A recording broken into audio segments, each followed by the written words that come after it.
Why, hello there. Good morning. Oh, Should I turn my phone on silent? or don't.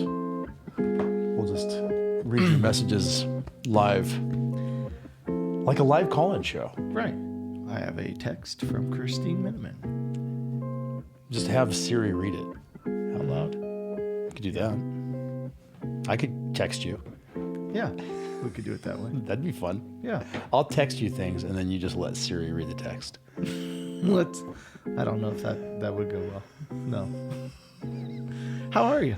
I'm fine. Fine. Another beautiful day. Another beautiful spring day. It is. It is. Yeah. How are you going to take advantage of that this evening? Tonight, it's Wednesday that we're recording this, so it is the final middle school youth group night, and we are doing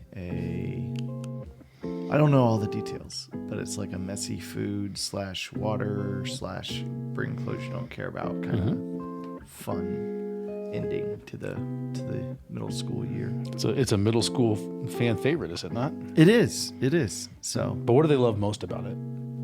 I don't know what. Getting you. Oh, yes. Yeah.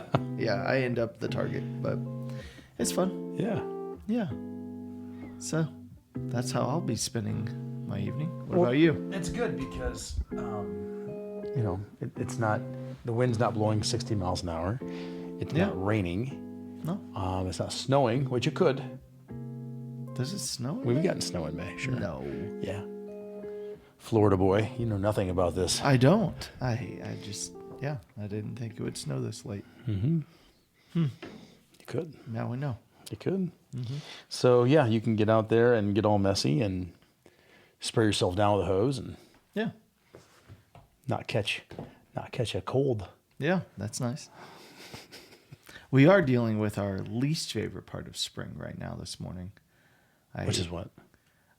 So we have a bird family that has made a nest in our roof every year. And every year we wake up to dead baby birds right outside our door that somehow tumble out of the nest. And like the whole way here, I was like, I think I'm going to throw up. Because of a bird? Well, it's not Kersplat? pretty. So wait, they fall on the concrete or the cement? You know, the little walkway. Yeah. I'm getting nauseous just thinking about it. Oh. But yeah, this is what I dealt with right as I was leaving. So, yeah. But the little sidewalk that leads right into our house, from our driveway. Yeah. Like it's right above that. Yeah. So literally as you walk out our front door, right there on the ground, like they'll be dead. You know what you need? What? Is one of those fake owls. You seen those? Yeah, but where would I put that? On my roof? On your porch. That's not gonna. They're up on my roof. They're on they've made a hole into my roof. So you're telling me that they did that one time and then you had your roof repaired and they did it again? They've done this for years. Okay. But did you catch what I said there? Well, no, I can't explain exactly. It's like, it's not the edge of my roof. It's where like a part of my roof comes down onto the roof itself. There's like a little triangle, like onto the roof. Like the flashing? Yeah. Is that what it's called? The white stuff metal? underneath. Yeah. Or the gutters? No, it's not gutters. I think it's called flashing. Okay. Like, I'll next time you're at my house, I'll point out where they are. Well, you never invite me over, so. It's true. I invite you over at least once a week. Yeah, but for the previous 6 years we knew each other, you had never invited me to your house. Even when we lived like a half mile from each other. We did live pretty close. We did. Then I moved away. Yeah. So you were like, he's too close. Too close. And then we put the church in Elkhorn. I'm like, too close. Mm-hmm. Got to move again. Yeah. It's not why. You like your distance. Yeah. And Brady likes his closeness. Yes. He's close. He can get there right away. So he can run there. He could. He could like broad jump there with those calves. Yeah. We're going to see those calves on display tomorrow. For what? Oh, yes. We're playing that charity golf tournament tomorrow. How do you think your game is going to be? I mean, on par for me, Yeah. not on par for golf. I totally forgot about that. Yeah, we got to play it tomorrow morning. We're in the COPE tournament. Yes. Cool. Yep. Which stands for Certified Office of Police Extremities. I don't actually. I just know it's a food pantry in Elkhorn. It's like a half mile from us. Yeah. But I don't remember. Brady knows what it stands for because he rolled it off the other day. I do not remember what COPE actually stands for. Should we? I know it ends in Elkhorn. In Elkhorn, yes, it does. So you said that you went to the driving range. I did. And you were hitting quite well. Every once in a while, yes. Yeah. Should we put a little wager on this tomorrow? We're on the same team. I know. What would the wager be? Well, I mean, we could. Whose ball gets used the most? And we're not counting the other two guys. Just you, out of you and me. You know, the last time the four of us played together, I hit that putt. I know. You hit a lot of putts. Yeah. You're like a 60-foot putt. I know. That one was crazy. Should we put a little wager on whose ball gets used the most? And what's the wager? I don't know. Think about that, and by the end of the podcast, let me know. You think about it. Why? I thought of the concept. I can't do everything.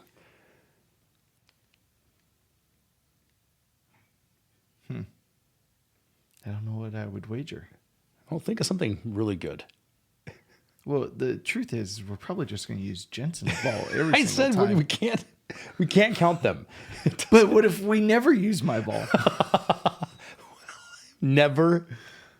It could happen. 18 holes? No. We'll I use would yours quite a hope we bit. use it. We'll use your putts. Yeah. Yeah. I bring something to the table. Short game is okay, isn't it? Or no? It can be at times. Yeah. Like I said, at the driving range, about 1 out of every 10 balls I hit really nice. Were you hitting your putter? No, I did not practice my putting. Did you go to the driving range and practice your putter? I should Off go. the tees.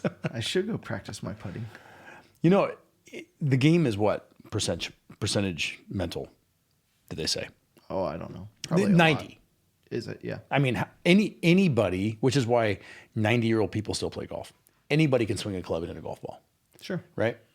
So it's probably a good 90% mental. That's what I've figured out because I've been watching more golf. And they always say, let the club do the work and all that kind of stuff. Yeah.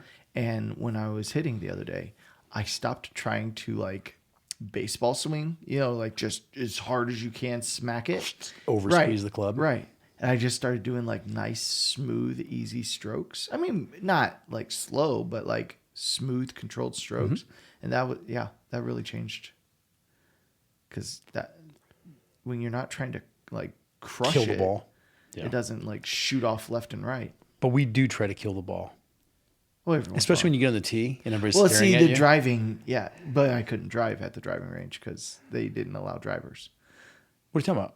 The one right by church, it's a smaller driving right. range, so you can't hit. Well, because it's impossible to grab your driver and not try and crush it. But had they known you, they would have been like, well, you can use your driver. I can, I can't. Nobody else here. I can't hit 250 feet. Or yards. Or feet. Yeah. So. Well, that'll be fun. I'm looking forward to it. Yeah, it should be a nice day tomorrow. Yeah. I'm usually good for 9 holes.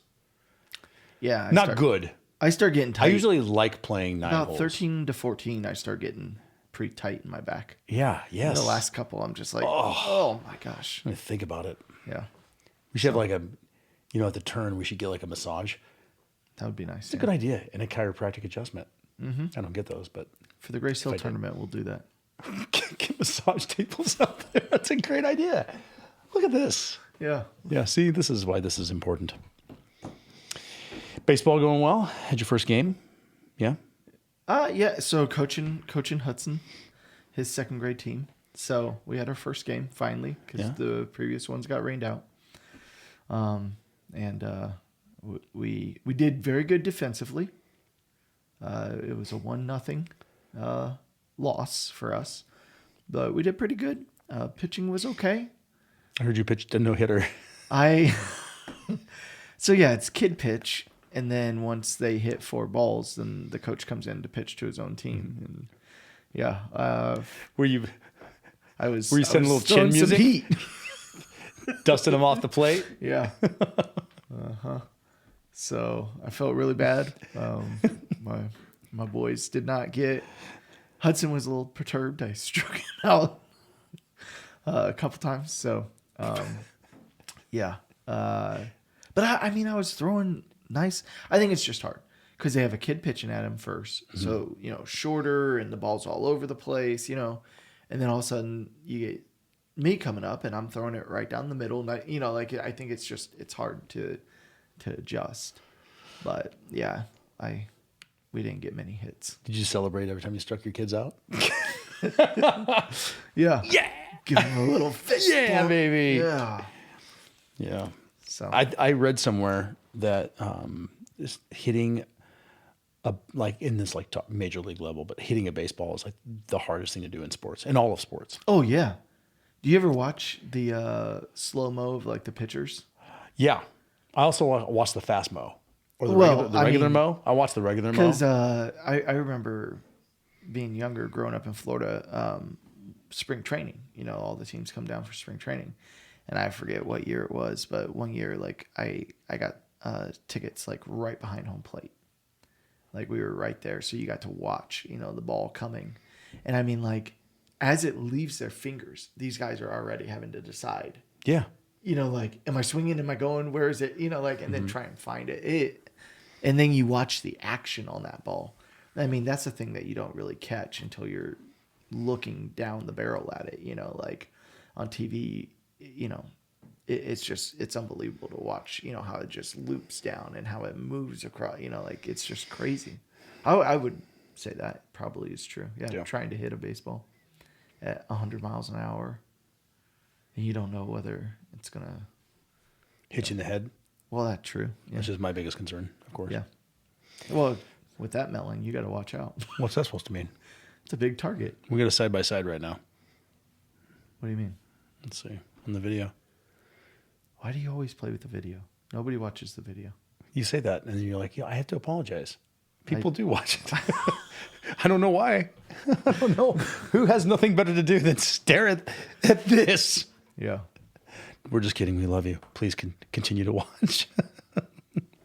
I will, as silly as it is to watch a podcast, but I watch when I was doing my research for the sleep one, I was watching a couple podcasts on sleep, and I always click the video instead of the audio to watch it.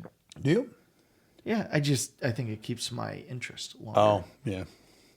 I like not watching. Yeah. Because I can multitask, do other things while listening, but yeah, whatever. Here we are recording a podcast. Here we are. Let's just be content, shall we? Hey. Let's just be content. I like what you did there. Crying out loud. Yeah. Quit complaining about everything. Count your blessings. Yeah. All good phrases. Today, we get to recap the Matthew chapter 12. And that was interesting because sorry. There was 3 different sermon topics that you could have pulled out of Matthew 12.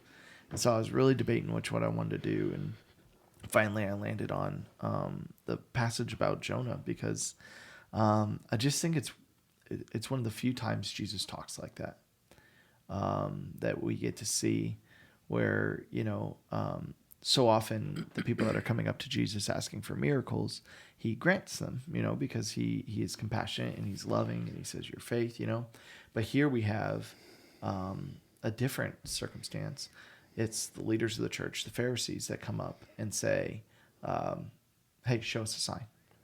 We'll believe in you and we'll follow you if you show us a sign.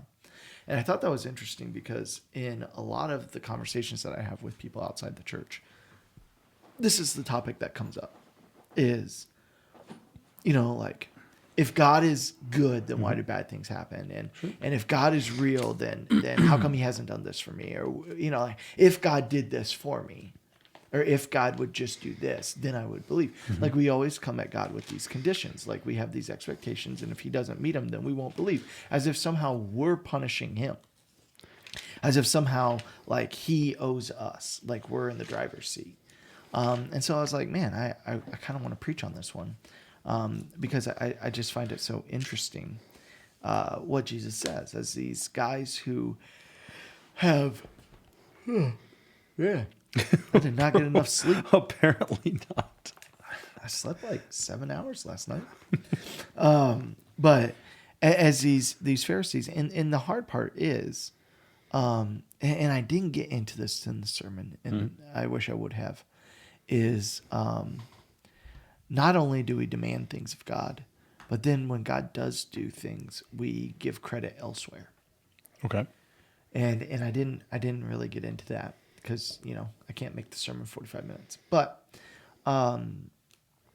the Pharisees of all the people have a front row seat to almost every one of Jesus' miracles when you look through the Bible. I mean, from the very beginning of his ministry, they follow him and they see all of the miracles. They do. And yet, at no point does that change our heart. At no point do they say, okay, now we're going to follow and believe because we've seen you do the miracles. No. Here they are in chapter 12, after just witnessing him heal a guy of a withered hand and heal a guy of being mute and deaf or blind. I forget which ones they were. But they've just watched him do those miracles. And then here they are and they say, show us a sign. Do a miraculous thing. Do something to show us that you really are God. And we'll believe. And the sad reality is they're never going to see anything that challenges them to repent of that. Because even as Jesus is dying on the cross, and this is what I went to at the end in Matthew 27, they're sitting there looking at this man dying and going, hey, if you pop off that cross, we'll believe in you. If you hop off there, and the sad reality is they have no intention. They have no intention of ever believing. Their hearts are hardened towards him. And so we see them play this game with God of like, hey, do this miracle, do something else, do something more, and then I'll believe. Yeah. And I see so many people do this today, with like, well, God, if you do this, then I'll know you're real. And you know what? God, the thing you're asking for might not even be good for you. And God's like, why would I do that? Like I think of, we've talked about the money thing before, but that's a lot of people, that, well, God, if you give me $1 million, then I'll, if you help me win the lotto, then I'll know you're real, like kind of thing. And God's going, that would ruin you. That would be the worst thing for you. Your heart already loves money, like more than it should. And so I'm not going to grant that to you. But we play these games. And I talked about when I was young, I played these games with God a lot. Yeah.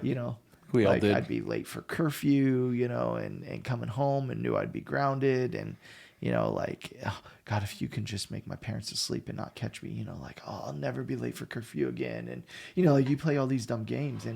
And all the while, like, do we ever stop and think what God thinks about all this? Like, what does Jesus say to all this? Well, do not put your Lord to the test. Exactly. What I find... That would have been a good verse to go to. Look at you. Oh, well. Honorary Pastor Aaron. That's right. You're welcome.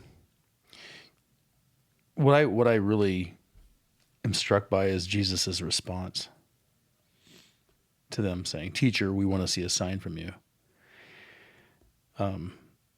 A wicked and adulterous generation asks for a sign with an exclamation point. Yeah. I don't know how many times he uses an exclamation point, but that's pretty... A wicked and adulterous generation asks for a sign. Yeah. And I think it shows the reality. Jesus knows our hearts. And Jesus knows our hearts. When we try and play these games with him, he knows what we really want. And we think we're we're being clever and we're manipulating him and we're, and he knows. And he looks at this generation, just like he looks at that generation, and he goes, your hearts are wicked and they're adulterous. I mean, those are the two big things that hold us back from committing to God, from going all in. Is there is a sin that we don't want to let go of, or there is something that we love more than God, and we don't want to lose it. And he goes, look, this is the reality. You want a sign and then you'll believe. But the truth is you don't actually want to believe. Well, that's it. And it's always just one more thing. Right. Just one more thing. Right. One more time. Right. It's like almost like a petulant child, Right. Well, it's like if you give a mouse a cookie. Yes. Good book. Yeah. If you give a mouse a cookie, then it wants this, then it wants this, then it wants this, then it wants this. And God's just like, you know what, enough. You're a wicked and adulterous generation. I can do all the signs and the miracles you want, but you're not going to let go of your sin, and you're not going to ever stop loving yourself and your power and your wealth more than me. And so we look at that, and Jesus is harsh, man. And then he says, but he doesn't leave them hanging. He doesn't say, I'm not going to do anything for you. Like, he says, there'll be a sign. There'll be a sign that everyone will see, no matter who you are, and it'll be the sign of Jonah. And it's so interesting. He picks Jonah of all the people he didn't pick any of his, prophets or that, followed him and obeyed him. He picks Jonah to compare himself to, but just the aspect of being in the fish's mouth for 3 days, 3 nights. And my coaching buddy, Greg Beals, pointed this out. He goes, but did Jesus misspeak? Because Jesus wasn't dead for 3 days and 3 nights. Like, he dies on Friday. So he's dead for Friday night and Saturday night. Because he comes back on Sunday. Rises on the third. And I was like, man, that's a good point. I don't know. I'll have to look that up. And it says Jonah was 3 days and 3 nights in the belly of a huge fish. So the son of man will be 3 days and 3 nights in the heart of the earth. Right. And Jesus says 3 nights, which is just interesting. Yeah. Because he wasn't. So it's something we'll have to ask Jesus about when we get to see him. But because I looked it up and there's no real consensus on what it says and why. But he compares himself to Jonah. And Jonah is such a cool story because I think it's one that kids love and that adults just go, yeah, right. But that was one of my favorite series we ever preached. I'd like to do Jonah again sometime soon because it's such a great book. There's so many things you can pull out of there. But he says the only sign, he goes, you want a sign? There'll be one sign, an unmistakable sign, that the Son of Man is going to be in the heart of the earth for 3 days and 3 nights, and then he's going to rise again. And just like Jonah was called to preach a desperate message to a dying people, Jesus is called to preach. It's going to, come forth out of 3 days and 3 nights and preach a desperate message to a dying people. I mean, like, there's a parallel that you see there. And Jesus says, like, this will be the sign. There's going to be someone that dies for 3 days and rises, and that is the sign for you. And I think that's such a big point that we didn't get into as well, that if the resurrection of Jesus Christ isn't enough for you, then the little things you're asking for in your life are never going to be enough for you. If you're sitting there going, well, God, if you heal this person of cancer, then I'll believe that you rose from the dead. Well, rising from the dead is way, way bigger than healing of cancer. And I say that as somebody, like, I'm not being, heartless here. Like, dying of cancer is horrific. I've had loved ones die of cancer, but if Jesus dying and rising from the dead isn't enough to win your heart over that he is God, then the things of this life aren't going to do it. The things you're demanding of him aren't going to do it either. And he's saying, this is it. This is the starting point. Believe in this. And everything else, because as soon as you get that secure, as soon as you understand that Jesus died and rose again, all the things you're asking for, though important, they don't they don't have as much hanging in the balance because I will too. You know what I'm saying? Like, okay, God, I want you to do this miracle for me. But if you don't, I know that you died and you rose again and everything will be okay in the end. Like, once you get that one miracle down and believe that with all your heart and soul and mind, then everything else pales in comparison. Yeah. And it doesn't mean that you can't, raise your prayers and petitions. No, and I tried to make that point that God still tells us to pray, but we don't come to him and demand. And we don't demand that he do something or else. We won't. Right. And I mean, that's so many people that I've talked to that have walked away from the church and the faith. Oh, what happened? Well, God let this bad thing happen. And so I'm not, clearly he's not real. He didn't do what I wanted. So clearly he's not real. And it's this game that we play with him of like, well, you didn't do what I asked. So I'm not going to listen and obey. And I'm not going to follow and I'm not going to believe. And so my big question was, where do we get that idea? Where do we get this audacity to stand up to God like this and demand of him? And where does that come from? Because, Jesus is harsh. He's like, the people of Nineveh, the people that Jonah went to and said, repent, like, they're going to condemn you guys because you have me here. And the queen of the south who came all the way to hear, Solomon speak, like, she's going to condemn you guys because they had something far less than me and they responded. And I am here and you're not responding to me. Right. And so all you're going to get is the sign of Jonah, the death and the resurrection. And if that doesn't work for you, then nothing else will. And I think the way we get there, the way we get this audacity is one of three camps. One is entitlement, where we have put ourselves as the center of the universe. We have put everything revolving around us, that we are so important, that we are owed something, that God needs to prove himself to us. And in this entitlement, like it falls short. Do you think we're an entitled people? Yes, massively. But I mean, it's built into our DNA as Americans. Sure, that we're entitled. Well, I mean, Americans, it's built into it as humans. Yeah. Well, I think there's some cultures and dictatorships where people think very lowly of themselves and don't expect a lot. But I think, especially of Americans, this entitlement that these are my God-given rights and liberties, and God owes me, and he needs to prove himself to me, and he need, the irony is God has already proven himself to you, and he doesn't give you what you deserve. He gives you far greater things than you deserve, because what you deserve is death and wrath and punishment, and yet God gives you mercy and grace and love, and that you didn't wake up this morning in hell is the gift that God gives you.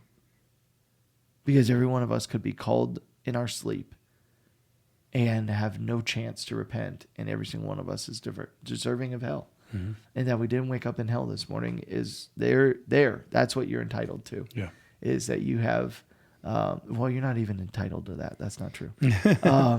That even if God gives me nothing else in this life, he's already given me enough in Jesus Christ. Yes. The second camp that I think we fall into is jealousy, where we look and we say, God, you did this for them, do it for me.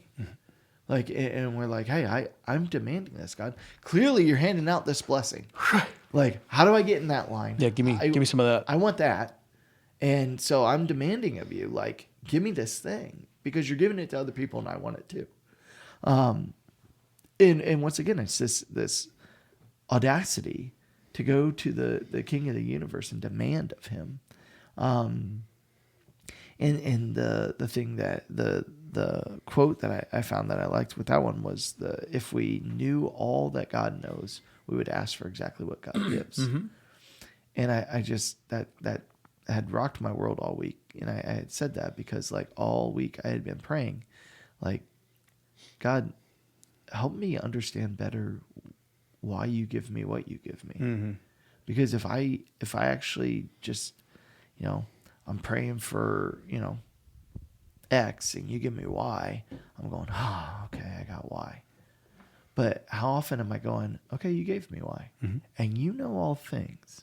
So why did you think this was the gift I needed, the blessing I needed, the path I should walk down? Like, what am I supposed to get from this?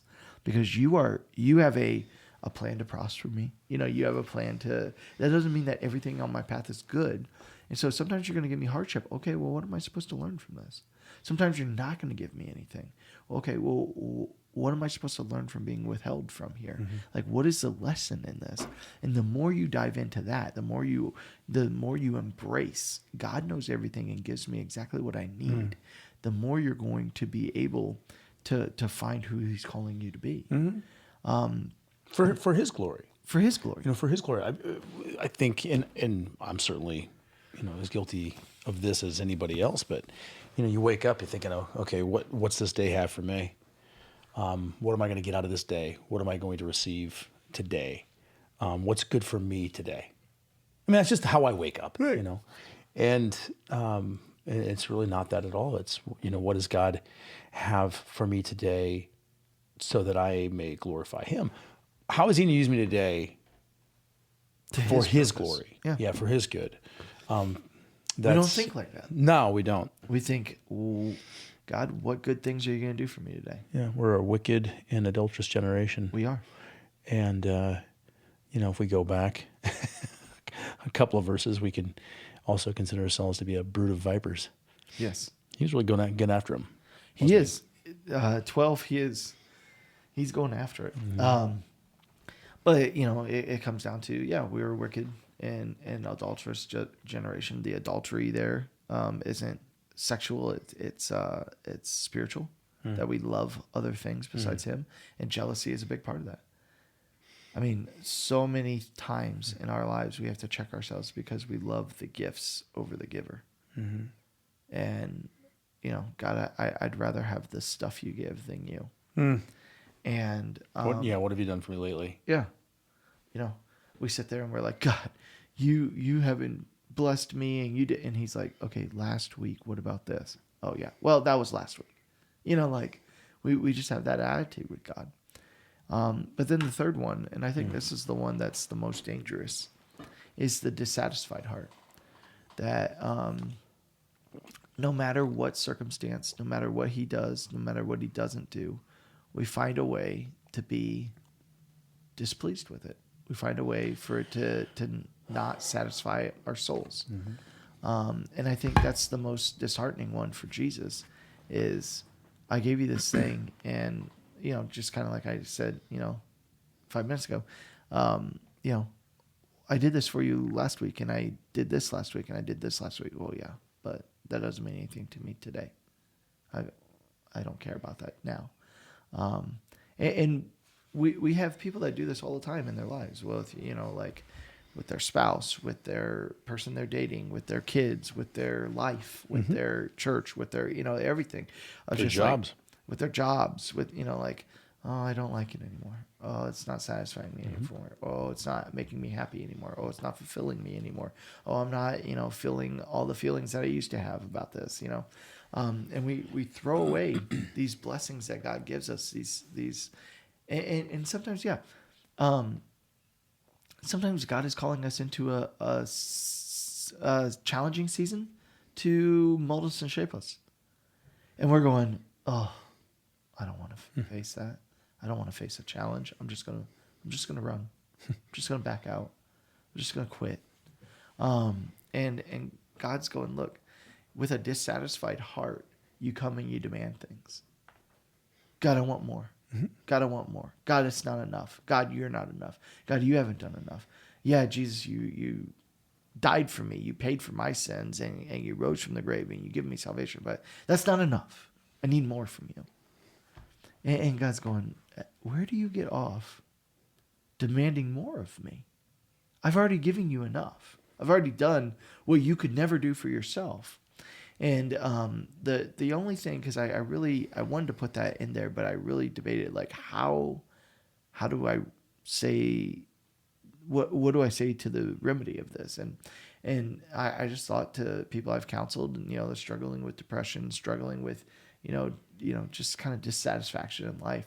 And the only thing I've ever seen work for those people, because I'll be honest, those people are very hard to ever change. Sure. I have found that people that have that mindset, that are always depressed, that are always struggling, that are always looking at the Eeyores of life. That's kind of what I think of them as. They are the Eeyores of life. That everything is just dum, dum, dum, like just. It's a personality trait that I see very rarely ever change. What would you call it? Would you consider that to be like victimhood? Like they're always they're always the victim? That would fall into it. I think what it is it's a person that's very inwardly focused. Yeah. It's a person that's always reading their own gauges, like, am I happy? Am I sad? Am I, like they're always looking inward and self-focused and self-aware, well, he asked me out on a date, but I didn't feel this way about it. I only felt this way about it. So, woe is me, and it's just this constantly inwardly focused. And Jesus says, like, sin has consequences. It corrupts and destroys, and you can take all these good blessings and you find a way to not be satisfied in them. And I the only people that I've ever seen kind of pull themselves out of that rut and kind of change their mindset are the people that start focusing on other people more than themselves. And I know there's someone out there that's like, oh, that's not true, Pastor. I'm depressed all the time and I help people and it doesn't change anything. And I'd be like, okay, yeah, let me follow you for a week and let me call out 100 things in your life that you do that are self-centered, self-focused, where you're looking at yourself in the mirror going, oh, I don't like this, and I don't like this, and I don't like this. And what do you keep saying? I. Yeah. Stop. Start looking at other people. How can I serve? If you find yourself getting down in the dumps, go serve some more. Start caring about other people more than yourself. Are you helping them? Are you making a significance for them? Your spouse, are you going out of your way for them? Or are you constantly looking at your spouse and going, you're not fulfilling me. You're not making me happy. You're not enough. Because the answer is because I think the danger is some people tell that person, well, what you need is God because God will be enough. And then they start looking to God and going, you're not making me happy. Right. You're not doing, and that's not the answer. You're not fulfilling this. Stop worrying about your feelings. Yeah. Stop worrying about you. Stop focusing on you. Stop looking at you. You have a sickness where you are only focused on you. And it is a poison that you are drinking that is making you sick.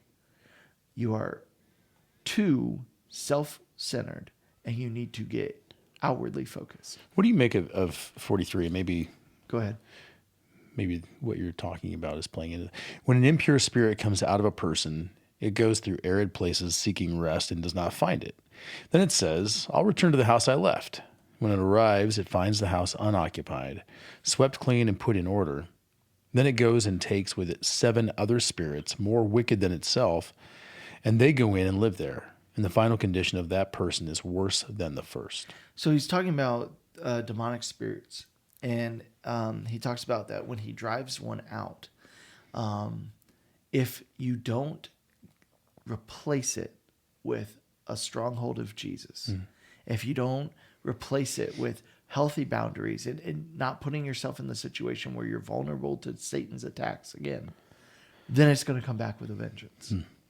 And so in the same way, like if you're, whatever it is that's ailing you, whatever it is that Satan's attacking you on and making you feel this way or making you feel like God's not enough, if you get yourself out of that rut, if you get yourself into a new healthy mindset, but then yet you don't build up the foundations to not fall into that trap again, it's going to come back with a vengeance. And I think that's the same with alcohol. That's the same with, all these different things. I mean, how many times have we seen an alcoholic get themselves sober and then 6 months later they're in it even worse? And it's because they didn't put the healthy rhythms in place that they needed to put fill themselves with the right things that they needed to fill in order to thwart what Satan is bringing their way. And I think in the same way, you know, the discontented people of the world need to challenge themselves of, this isn't how I'm supposed to live. This isn't normal. I shouldn't be on medication for the rest of my life for these things. I shouldn't just throw in the towel. I'm not saying that medication is a good thing at times. Yeah. But it shouldn't be the crutch. It should be something that we use to help. And for some people, it is a lifelong thing. But for many people, I think the root cause is spiritual, not physical. Yeah.